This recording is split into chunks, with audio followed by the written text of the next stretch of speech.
Good morning. With you today, your math teacher, Mrs. Rabab Ahmed, for covering lesson 3 in Unit 4, Geometry Prep 3. Our lesson today is a position of a circle with respect to a circle. Let's move to slide number 2. We have studied before the position of a point and the position of a straight line according to a circle. Now we will study a position of a circle with respect to another circle. Let's see all the cases we have today. The first case, if we have two circles are distant. What is the meaning of distance?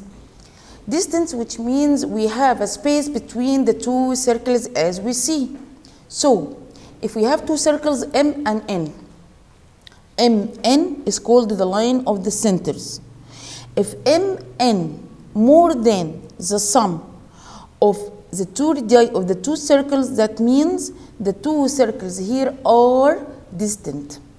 Number 2, if MN, which is the line of the centers, equal the length of the sum of two radii of the circle, that means the two circles are touching externally, as we see. Number 3, if we have MN, the line of the centers, is more than the difference of the two radii and less than the sum of the two radii, which means the two circles here is called intersecting circle. Let's move to slide number 3.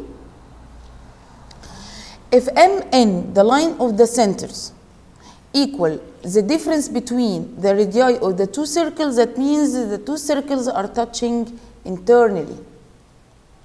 Then, if we have two circles as we see MN, less than the difference between two radii, which means the circle is one inside the other.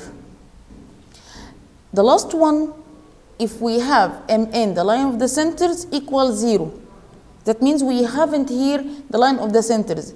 That means M, the circle M and the circle N, the centers of them on the same position. The two circles here is called concentric circles. Let's move to slide number 4. Here we have an example. If the radius length of the circle equal 5 centimeters, the radius length of the circle N equals 3, determine the position of each of the following with respect to the other, as we see in the following cases. Number 1, MN equal 2 centimeters. At the beginning, R1 equal 5, R2 equals 3, R1 plus R2 equals 8, R1 minus R2 equals 2. We will prepare all what we need to can compare between the position of the points. MN equal 2 centimeters. So MN equal R1 minus R2. So we can say that the two circles is touching internally. MN equals 8, which means MN equal R1 plus R2. So the two circles are touching externally. MN equals 0. That means the two circles are concentric, which means have the same centers. Let's move to slide number 5. MN equals 10. 10 more than the sum. So the two circles here are distant. We have a space between the two circles. MN equals 1. So MN less than R1 minus R2, one of the two circles inside the other. MN equal 5 centimeters. So MN more than the difference and less than the sum.